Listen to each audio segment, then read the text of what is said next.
जय जय भवानी, जय शिवाजी, जय भवानी, जय शिवाजी।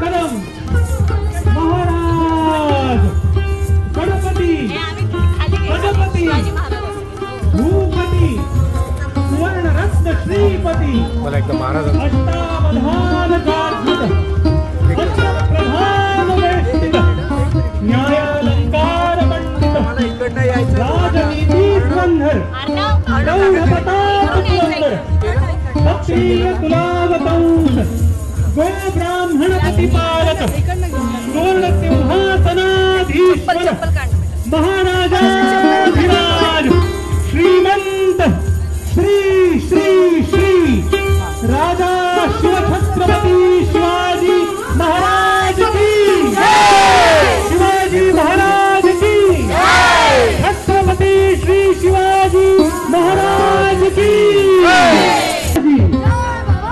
जय शिवाजी।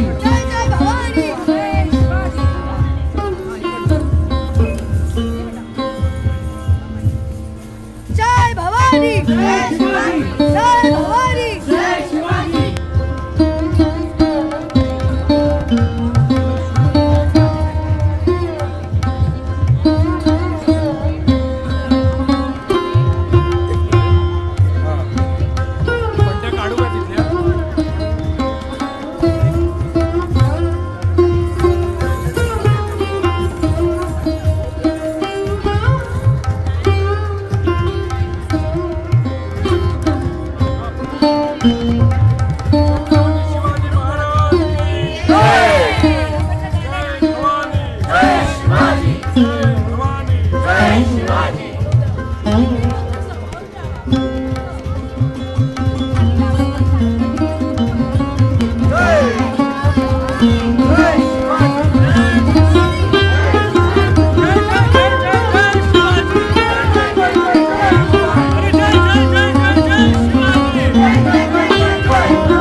लयाला गेली ती, लुप्त झाली ती. आणि मग त्यावर काय करावं तर त्यावेळी ब्रिटिशांनी ज्यावेळी हे केलं 1800 साली ज्यावेळी पुरातत्व खातं ज्यावेळी निर्माण केलं किंवा काय केलं त्यावेळी त्यांनी त्यांच्याकडे एक अधिकारी आला, जेम्स प्रिन्सेप या नावाचा अधिकारी आला. हा बघायला लागला की हा सगळं वाराणसी पासून तर याच्यापर्यंत सगळ्या याच्यावर ब्राह्मी लिपीमध्ये लिहिलेलं आहे आणि काय आहे ते काय वाचता त्यालाही वाचता येईना, विचारलं तर काय सांगता येईना, काय येईना.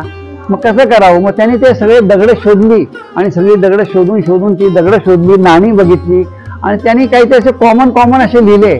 मग कॉमन लिहिल्यानंतर मग काय हे त्याचं आहे, मग त्यावेळी त्यांनी काही नाणी जी होती याच्यावरती, आता तुम्हाला इथं नहपानाचं नाणं आहे बघा, नहपाना वेस्टर्न क्षत्रप नहपाना, तर या नहपा आहे बघा, या नाणं हे जे नाणं आहे या नाण्यावर 3 लँग्वेज मध्ये लिहिलेलं आहे. हे अर्ध आहे, हे ब्राह्मी आहे, हे खरोष्टी आहे आणि मागच्या बाजूला ग्रीक मध्ये लिहिलेलं आहे. म्हणजे अशी ही जी नाणी आहेत, मग त्यावर तिघांवर सेम लिहिलेलं आहे त्यांनी की क्षत्रपस्य न पानस्य म्हणून. राजा त्यांनी ते बिरुदावली लावलेली आहे आणि लिहिलेलं आहे. मग ह्याच्यात हेच असेल म्हणून मग त्यांनी शोध लावत गेला आणि त्यांनी पूर्ण ह्या ब्राह्मी आणि खरोष्टी लिपीचा शोध त्यांनी लावला, म्हणून आपल्याला नाण्यांची नावं ही माहिती झाली. ओल्डेस्ट लेकिन एक पॉइंट है, 3 कल्चर की चीजें कैसे हो सकती है अलग? कल्चर नहीं, लैंग्वेज तीसरी लैंग्वेज उन्होंने ये किया था. वो इसके लिए हम लोग जो परदेश इंटरनेशनल ट्रेड के लिए ये किया था. तो सर्वात पहिले मॅडम ऐकताय? हा, ऐकणार असेल तर मग सांगतो. तर मग यामध्ये सुरुवातीला ह्या जो ट्रेड व्हायचा पूर्वी कसं होतं, गावं होती, खेडी होती आणि मग हळूहळू एका एरियातनं दुसऱ्या एरियात. मग आता माझ्याकडे भात पिकतोय, तुमच्याकडे तांदूळ गहू पिकतोय, मग ते कसं होतं, बार्टर सिस्टीम होती. म्हणजे हा तू मला दे, तू मला हे दे. पण माझ्याकडे भात एवढा पिकला, जास्त पिकला आणि त्याच्याकडे गहू कमी पिकला, मग बाकीचा भात मी काय करायचा? मग तो हळूहळू लांबच्या भागात विकायला लागला आणि म्हणून हे नॅशनल आणि इंटरनॅशनल हे सगळे ट्रेड सुरू झाले. मग त्यावेळी मग ह्या कवड्या बघा, या कवड्यांचा वापर व्हायचा. हा, या कवड्या म्हणून वापर व्हायचा. पण या सगळीकडे मिळत नाहीत. मग जिथे मिळत नाही त्यांनी काय करावं? पैशाच्या जागी. हा, मग हे असं वापर झालं. कवडी, फुटी कवडी वगैरे आपण ज्या सगळ्या याच्यात ऐकतो. मग हो नाणं होतं. नंतर बीड्स होते, याच्यामध्ये लीड टाकायचे याच्यामध्ये. हा, कवडी मोल. हे काय कवडी मोल आहे म्हणजे कमी किमतीला हे वापरलं जायचं. हा, आणि मग असं हळूहळू होत गेलं. त्यात मग हळूहळू बदल येत गेला. म्हणजे इंटरनॅशनल करायला किंवा लांबच्या यांना देणं काहीतरी एक कॉमन पाहिजे, म्हणून मग त्यावेळी नाणीचा त्यांनी उपक्रम सुरू केला. तर सर्वात पहिलं नाणं जे म्हणलं गेलंय हे गांधार बेंटबार. हा बघा, हा सर्वात फर्स्ट नाणं म्हणलं गेलंय. म्हणजे 2600 वर्षापूर्वीचे नाणं आहे. 2600 इयर बॅक बिफोर क्रिस्ट 600. हे गांधार जनपद आहे. त्याच्यानंतर हे शाक्य जनपद, म्हणजे गौतम बुद्धांच्या वडील ज्यावेळी होते त्यावेळेच जवळपास हे नाणं असं म्हणलं गेलेलं आहे. बघा, हे नाणं आहे. त्यानंतर हे सगळे जनपद आहेत त्यावेळेचे जे होते, 16 महाजनपद आणि काही जनपद आहेत. हा, ही सगळी त्याची ही नाणी आहेत. बघा सगळ्या तुम्ही बघा, अवंती जनपद आहे, हे आहे. नंतर सौराष्ट्र जनपद आहे. हा, डिनेस्टी जनपद म्हणजे त्यावेळेच्या सगळ्या मोठ्या डिनेस्टी. पूर्ण भारतीय उपखंड होता, 16 भागात डिवाइड केला होता. त्यातली ही नाणी आहेत. हा, तर आता यामधलं बघा, हा डमरू शेपचं हे आहे यामध्ये. हा, एन्शियंट पंच. हा, हे कौसंबी जनपद आहे. हा, गांधार जनपद. हा, यस, बिफोर 2600 पॉईंट. या, हा, तर याच्यावर चक्राचं चिन्ह असतं. चक्राचं सेम चक्र इथे आहे बघा. दिस इज द सेम, बट एक छोटा कॉइन आहे, बडा कॉइन आहे इसका. हा, गांधार जनपद.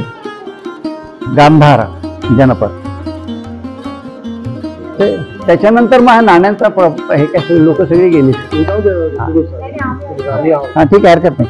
मग ही नाणी अशी पुढे जी होत गेली त्यावेळी लोखंडाचा ना वापर होत नव्हता. मग त्यामुळे चांदीची, ही सगळी चांदीची नाणी आहेत. ही चांदीची नाणी आणि कॉपरची नाणी. मग भारतावर आक्रमण झालं. भारतावर कुशाण आले पहिले. कुशाण, नंतर शक राज्य आले. त्या प्रमाणात ही नाणी आहेत सगळी.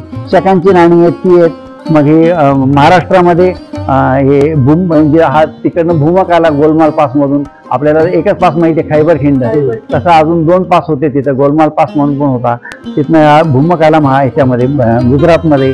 आणि तिथनं त्याचा म्हणजे त्याचा पुढचा मुलगा का पुढचा त्याचा हा होता नपाना. तर यांनी मग राज्य केलं त्यांनी.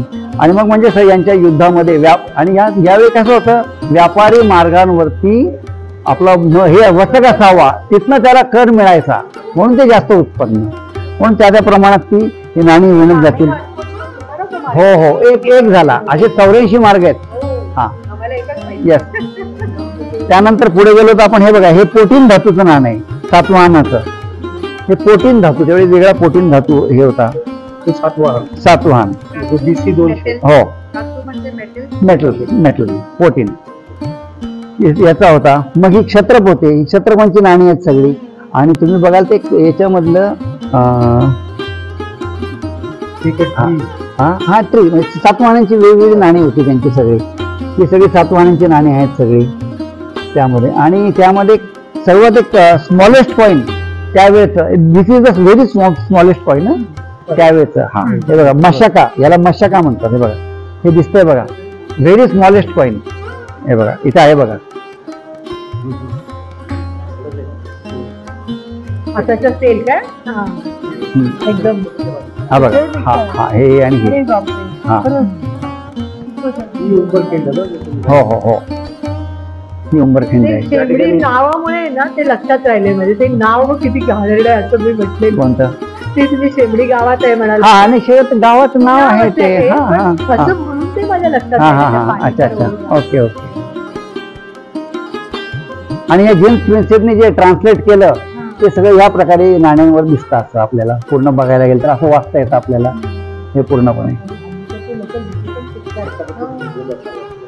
हे उंबरखिंड महाराजांचा 1661 सालचा जो हा हे होता, 1607 महाराजांनी कारतला खानाचा पराभव केला आणि त्या याच्यात हे केला होतं म्हणजे. आणि उंबरखिंडीमध्ये त्याचे स्मारक बांधण्यात आलेले. महाराज स्वतः या युद्धामध्ये सहभागी झाले होते. 64 गेले कोण महाराज 80 हा. तर किल्ले रामशेज आहे हा तुम्हाला सांगितले. हो नाही उंच नाही उंच चालले. आणि त्यानंतर 5.5 वर्ष लढले. हो हो लढला आहे. हा किल्ले सिंहगड आहे. हा साल्लेर आहे. ही महाराजांची छत्रपती म्हणलेली ही एक ही मुद्रा आपण म्हणतो. हे बघा हे घ्या फोटो घ्या. हा महाराजांचा हे नाणं श्री राजा शिव, मागे छत्रपती